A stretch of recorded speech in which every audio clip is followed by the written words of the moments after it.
আমার মনে হয় যে এটা মামুন একটা চালাকি করেছে, বা এটা চালাকিই ছিল বলা চলে। বিকজ সে এর আগে বলেছিল, আপনারা শুনে থাকবেন, যে সাকিব খানও তো বিয়ে করেছে। সাকিব খান এবং অপু বিশ্বাসের বিয়ে যদি হিডেন থাকে, তাহলে তুমি লাইলা বা আমি মামুন এমন কি যে আমাদের বিয়ে হিডেন রাখলে সমস্যা। এইভাবেই আসলে বিয়েটাকে হিডেন রাখা হয়েছে যে আমরা পরবর্তীতে ডিসক্লোজ করব, বাট তাদের বিয়ে হয়েছিল, এটা একদম সত্য কথা। জি লিখন ভাই, কেমন আছেন?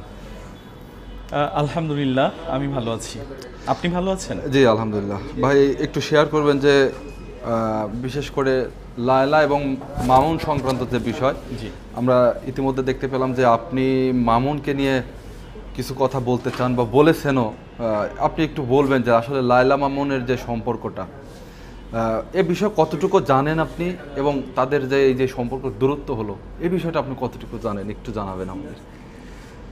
প্রথমত বলতে চাই, সম্পর্কের দূরত্বটা তখনই আসে যখন সম্পর্কের মধ্যে স্বার্থ ঢুকে যায়। আর এই জিনিসটাই হয়েছে ওদের ক্ষেত্রে, যখন এটা বিশেষ করে মামুনের ক্ষেত্রে বলবো যে ওর ক্ষেত্রে যখন স্বার্থটা কাজ করেছে, সেই সময়টা ওদের সম্পর্কের ফাটল ধরেছে। আর প্রত্যেকটা সম্পর্কই এভাবেই আসলে নষ্ট হচ্ছে ডে বাই ডে, যেখানে আমাদের স্বার্থ কাজ করে। তবে যেটা হয়েছে, আমার কাছে এই চাঞ্চল্যকর যে ঘটনাটা, এটা কখনোই কমফোর্টেবল মনে হয় নাই। কারণ একটা মানুষের সাথে সম্পর্ক ছিন্ন করা বা ছিন্ন করতে হলে যে গোলমাল করে বা পাবলিকলি, আমি একজন পাবলিক ফিগার, তাই বলে কি আমি সম্পর্ক শেষ করার আগে পাবলিকলি জানাই বা মানুষকে জানিয়ে হট্টগোল পাকিয়ে বা সোশ্যাল মিডিয়াতে একটা আলোড়ন সৃষ্টি করে সম্পর্ক ছিন্ন করবো, এটা আমার কাছে মোটেও কমফোর্টেবল মনে হয় নাই।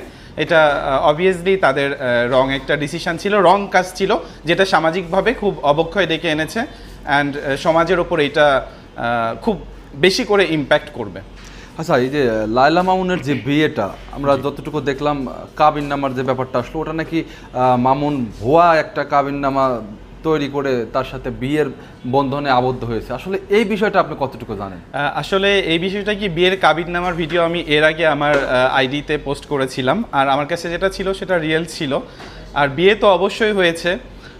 একটা কাগজকে পরবর্তীতে ডুপ্লিকেট করা বা বিয়েটাকে অ্যাফোর্ড না করা, এটা তাদের একটা, আমার মনে হয় যে এটা মামুন একটা চালাকি করেছে, বা এটা চালাকিই ছিল বলা চলে।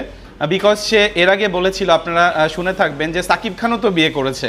সাকিব খান এবং অপু বিশ্বাসের বিয়ে যদি হিডেন থাকে, তাহলে তুমি লাইলা বা আমি মামুন এমন কি যে আমাদের বিয়ে হিডেন রাখলে সমস্যা। এইভাবেই আসলে বিয়েটাকে হিডেন রাখা হয়েছে যে আমরা পরবর্তীতে ডিসক্লোজ করব, বাট তাদের বিয়ে হয়েছিল, এটা একদম সত্য কথা।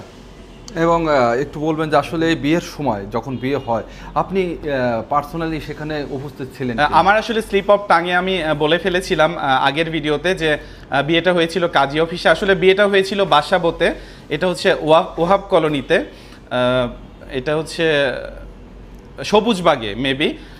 আমার আসলে নামটা অনেক আগে হয়েছে, মনে পড়ছে না। এইখানে একটা বাসায় বিয়ে হয়েছিল, অ্যান্ড সেখানে মামুনের বেশ কিছু ফ্রেন্ড ছিল, বা কাছের আরও অনেকে ছিল, অ্যান্ড পরবর্তীতে কিছু গণমাধ্যমকেও জানানো হয়েছে, বাট এখন সেটা পুরোপুরি অস্বীকার করা হচ্ছে।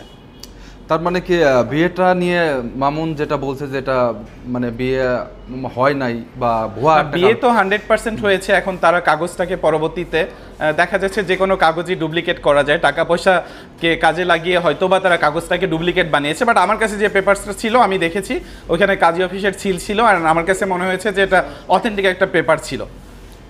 এখন এটাকে ধামাচাপা দেওয়ার জন্য তারা হয়তো পরবর্তীতে ভুয়া বলে প্রমাণিত করতেছে, দ্যাটস ইট।